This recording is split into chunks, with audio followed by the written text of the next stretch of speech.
Louvado e engrandecido seja o nome do Senhor em todo o tempo, porque Ele é bom, Ele é fiel e a sua misericórdia dura para sempre. Amém? Livro de Neemias, um livro de natureza para informar das várias memórias de Neemias através dos muros, né? E da cidade de Jerusalém. Nós sabemos que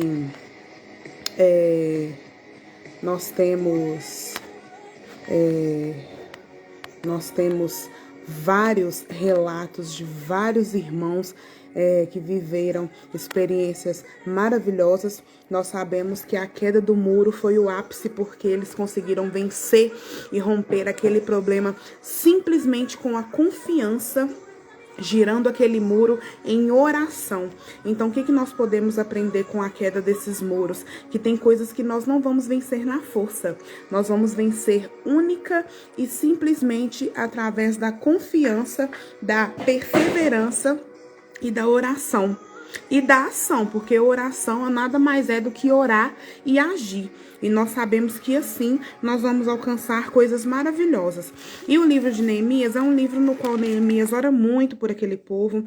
Neemias 1:8 diz: Ah, Senhor, Deus dos céus, Deus grande e temível, que guardas a aliança e a misericórdia para com aqueles que te amam e guardam os teus mandamentos. Versículo 9, mas se vos converterdes a mim e guardardes os meus mandamentos e cumprirdes então, ainda que os vossos rejeitados estejam pelas extremidades do céu, de lá os ajuntarei e os trarei para o lugar que tenho escolhido para lhe fazer habitar o meu nome. Então, o que nós podemos aprender com o livro de Neemias, quando ele já começa esse capítulo orando pelo povo de Jerusalém? Eu consigo entender que Neemias era um homem muito abençoado. E que além dele ser um homem muito abençoado, ele foi um homem que ele resolveu deixar tudo registrado para ensinar como viver uma vida de oração, para ensinar que é possível quebrar muros através da confiança e da oração em Deus. E aqui ele ensina o que Deus ensinou, que quem se converte dos seus maus caminhos e cumpre os mandamentos, eles serão abençoados e ali vai habitar a presença de Deus. No capítulo 3, as portas foram abertas, fala das portas, né, da reedificação do muro. Teve a porta das ovelhas, a porta do peixe, a porta velha, a porta do vale, a porta do monturo, a porta da fonte, a porta das águas, a porta dos cavalos e a porta oriental e a porta da guarda. Então, esse capítulo 3 foi dividido em momentos, foram divididos em portas que foram abertas para essa reedificação ser completa. E no capítulo 4, eles foram defendidos contra os adversários. Quais foram as estratégias de Neemias? Ele se dedicou ao trabalho de Deus.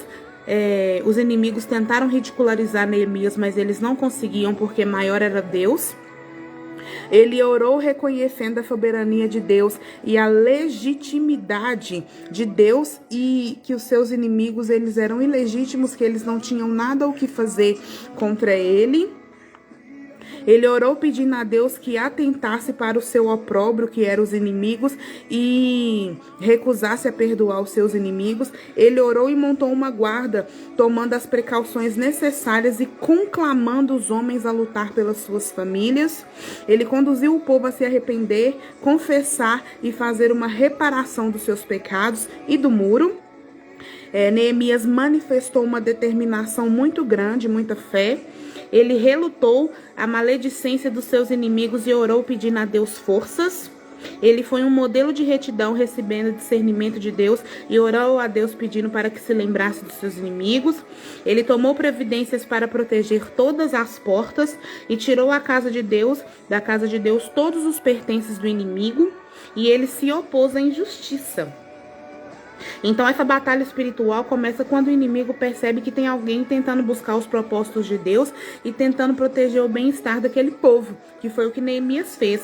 E ele chamou a atenção dos seus inimigos Sanbalate e Tobias, que eles muito ficaram desagradados quando ele começou a trabalhar na reconstrução do muro de Jerusalém. e empregando várias estratégias para impedir que Neemias realizasse essa tarefa. Então, o que nós aprendemos com isso na reconstrução dos muros através da fé de Neemias? Que vai ter muito Sambalate e muito Tobias tentando impedir, mas que quando você está debaixo de um propósito e que você cumpre os mandamentos, Deus está contigo. Essas estratégias do inimigo continuam sendo usadas até nos dias de hoje. Neemias tomou providências para que ajudasse a concluir a obra com perseverança e chamou pessoas que estavam na mesma visão e no mesmo propósito.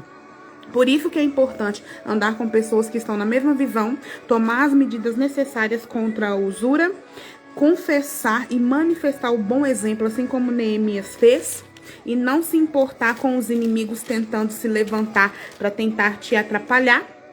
E aqui no capítulo 6, no versículo 3, fala: enviei-lhes mensagens a dizer, estou fazendo grande obra, de modo que não poderei descer.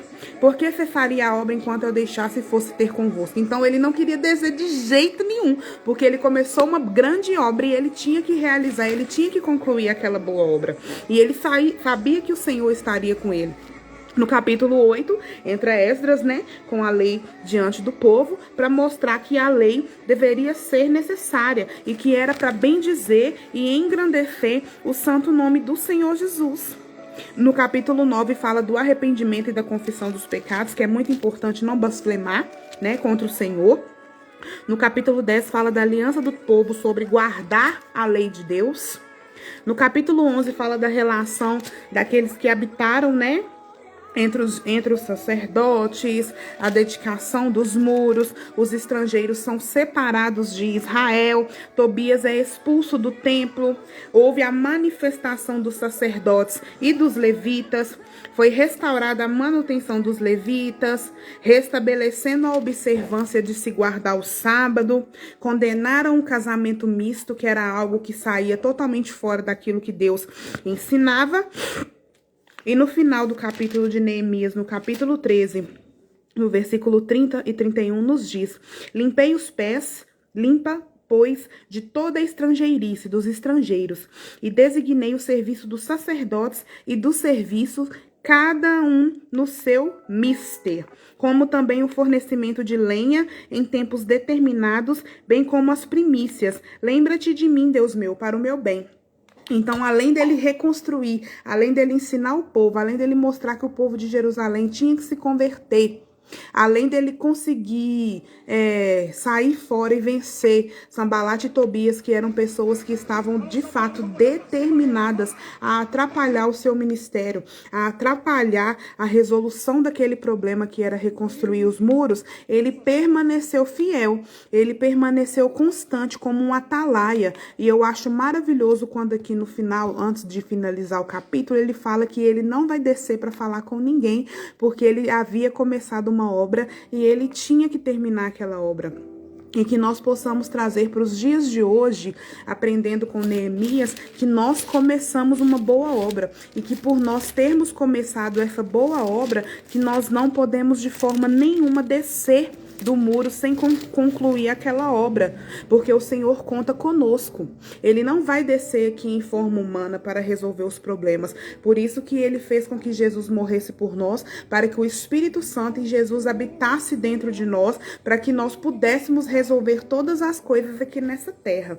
Então que nós sejamos como Neemias, aprendendo a reconstruir os muros debaixo de um mandamento, de uma ordenança de Deus, de que conseguiríamos reconstruir os muros, atraindo pessoas para manifestarem essa mesma fé e resolverem todos os problemas, porque aqui os muros, para eles naquela época eram os muros, mas para nós na modernidade, nos dias de hoje, são os nossos problemas.